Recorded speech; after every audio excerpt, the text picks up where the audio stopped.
guys, welcome back to Sinfully Scented. I'm Rebecca and today's video is a little bit of a soap making fail.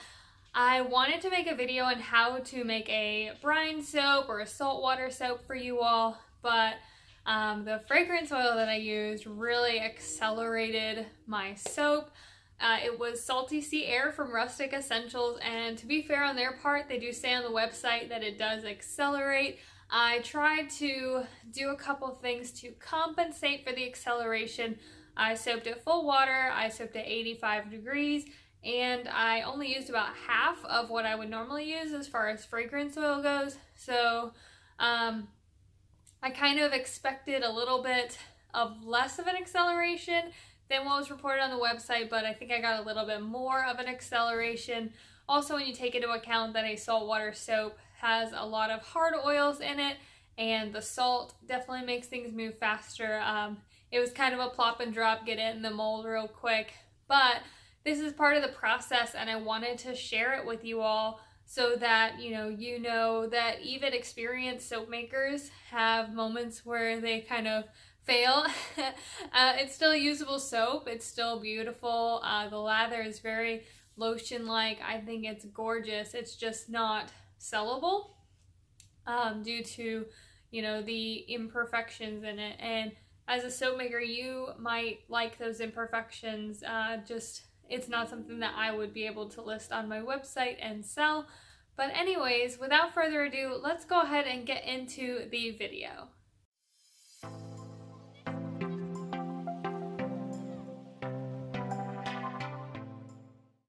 So we're going to be making two different solutions. One is the Lye Solution and the other is the Brine.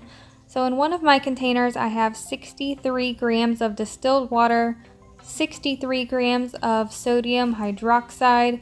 In the other container I have about 125 grams of distilled water, and then I use 90 grams of salt. And this is the salt that I'm using. It's the Morton Coarse Kosher Salt. So I'm going to start off by mixing the Lye Solution first. I'm just adding my sodium hydroxide into my distilled water and mixing that until dissolved, and then I'm going to set that aside to cool. The next step is the Brine Solution, which I actually had to go back to the drawing board with this one because 90 grams of salt would not dissolve in 125 grams of water. The maximum salinity of water is about 1 part salt to 3 parts water, so keep that in mind if you're going to be making the soap. So I ended up putting it on the stove top and boiling it, adding more water until all of the salt was dissolved, and then I'm just weighing out what I need, which is about 125 grams of salt water. So now I have my brine solution all ready to go. I just set that aside to cool again until I'm ready to make the soap. For colors today, I'm using Newtone Sea Green and Newtone Navy. Both of these are from Wholesale Supplies Plus. And I'm mixing about 1/4 to 1/2 teaspoon of each of these colors with 1 tablespoon of my pre-measured oils for my soap. It's a relatively small batch of soap, so don't need a lot of color, and most of the soap is going to be natural. I'm just planning on doing a little in the pot swirl with the colors. So I'm just mixing those up again with the pre-measured oils. And then for the fragrance today, I'm using Salty Sea Air from Rustic Essentials. So for our oils, I'm using 85% coconut oil and 15% shea butter with a 20% superfat due to the high coconut oil content.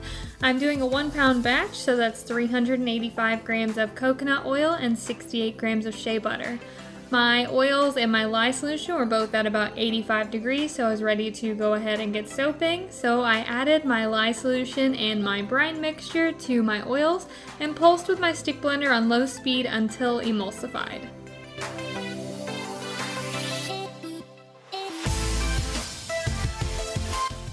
Now I'm mixing my soap batter into my pre-mixed colorants and just mixing them with a spoon until they're well combined.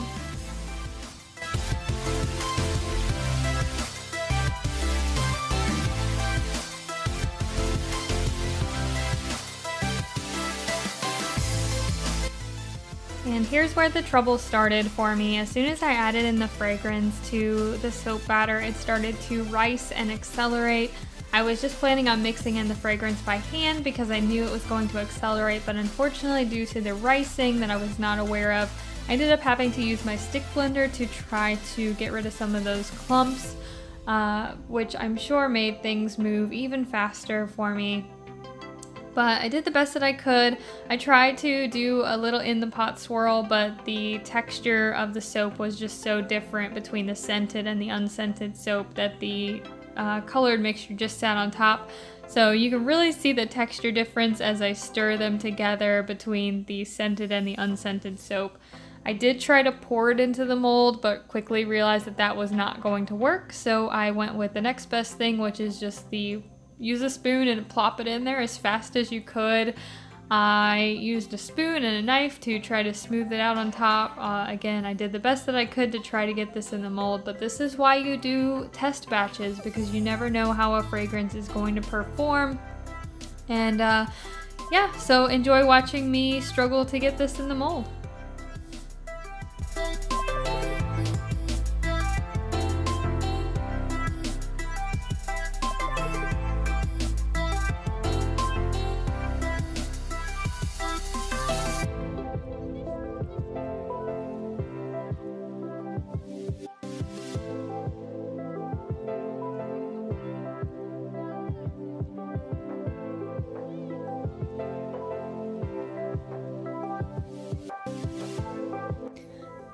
Okay, so it's been a few hours since I made this soap, and I am about ready to unmold it. I mean, it's salt soap, it's got a high coconut oil content, plus the acceleration of the fragrance. I should be able to unmold it now. I wanted to come on here and just point out real quick the speckling that I'm getting. It looks like it's where the fragrance oil riced. It's turned like kind of a pinkish brown color. You can really see it on some of the bars. So I don't think I would ever use this fragrance again, but I'm gonna go ahead and unmold the soap and just show you what it looks like. So as expected, I have some air pockets, places where it didn't completely fill in the mold, again due to the acceleration. I am surprised though that you do see some of the swirl in there, and this really is a beautiful mold. These bars aren't probably going to do it justice because of the intensity with which I had to get the soap in there. But I'm going to unmold the rest of them and show you. Oh, look at that one. That one's this is the one that I actually tried to pour. And again, you've got some air pockets, but you can see the two different tones of the blue and the green. I mean, it does feel like a nice soap. The recipe's good. I really just think it was the fragrance oil.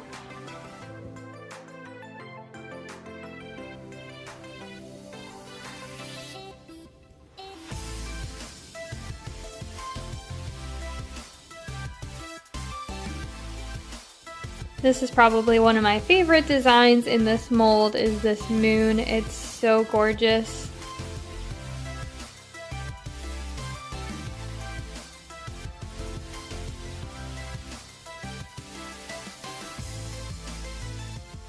Thank you so much for watching. I hope that you enjoyed this soap making fail video. I kind of enjoyed filming it and editing it, even though it didn't quite turn out the way that I anticipated.